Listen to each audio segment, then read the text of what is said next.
নমস্কার বন্ধুরা, আমি বনশ্রী আর বনশ্রী রন্ধনালয়ে আবার নিয়ে চলে এসেছি একটা নতুন রেসিপি, কুচো চিংড়ির চপ।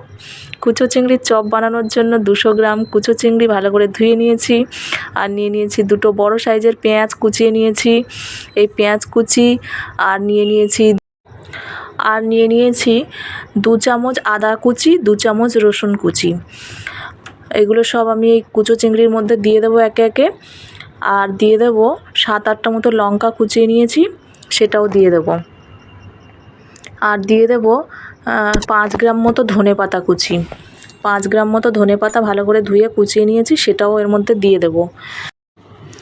আপনারা যারা কুচো চিংড়ি খেতে পছন্দ করেন না, আশা করছি এইভাবে একবার চপ বানিয়ে খেয়ে দেখবেন, গরম ভাতে ভালো লাগবে। তো এইগুলো আমার সব দেওয়া হয়ে গেল। এখন আমি এর মধ্যে দিয়ে দেবো 1 চামচ লঙ্কার গুঁড়ো। আর আমার চ্যানেলে আপনারা যদি কেউ নতুন হয়ে থাকেন, আমার চ্যানেলটা সাবস্ক্রাইব করে রাখবেন আর পাশে থাকা বেল আইকনটি প্রেস করে দেবেন, যাতে আমার চ্যানেলের রান্নাগুলো সবার আগে আপনার কাছে পৌঁছে যায়।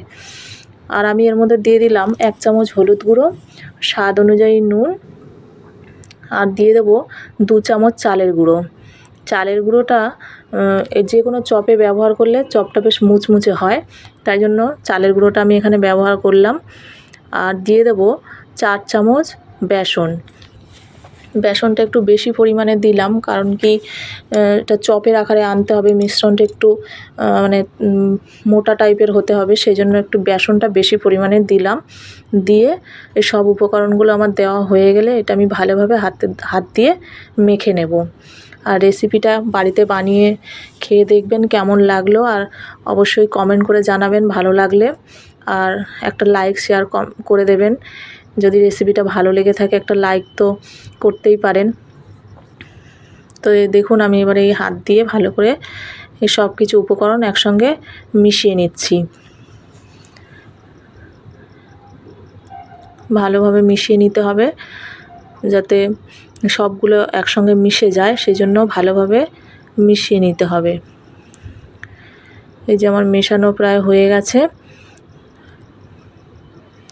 এখন একটু দেখে নিতে হবে যে এগুলো চপের আকারে আসছে কি না। যদি না আসে তাহলে অল্প একটু চালের গুঁড়ো বা একটু বেসন দেওয়াই যেতে পারে। না, এটা আমার চপের আকারে আসছে, তো আমি এখন এটা ঢাকা দিয়ে কিছুক্ষণের জন্য রেখে দেব। এখন ঢাকা খুলে দেখি, এই যে দেখুন কত সুন্দর দেখতে হয়েছে।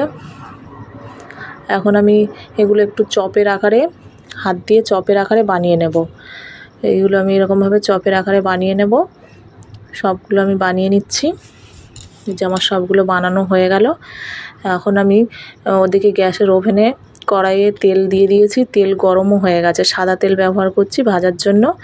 এখন আমি একটা একটা করে চপ এই গরম তেলের মধ্যে দিয়ে ভালো করে উল্টে পাল্টে লাল করে ভেজে তুলে নিলেই রেডি হয়ে যাবে আমার কুচো চিংড়ির চপ।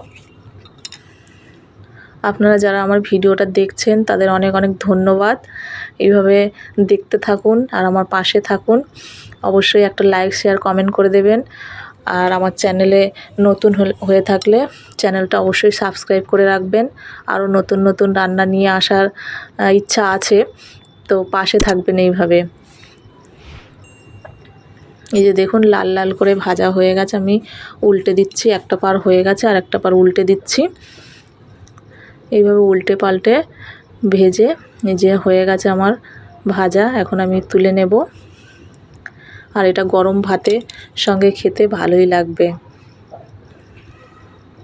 এরকমভাবে ভেজে নিলেই রেডি হয়ে যাবে কুচো চিংড়ির চপ। যারা খেতে পছন্দ করেন না, আশা করছি ভালো লাগবে, একবার বাড়িতে বানিয়ে খেয়ে দেখবেন। এরকম লাল লাল করে ভেজে তুলে নিতে হবে। আর ভাজাটা লো ফ্লেমে করতে হবে, যাতে ভেতরে কাঁচা না থেকে যায়। দেখুন কত সুন্দর দেখতে হয়েছে। Thank you for watching.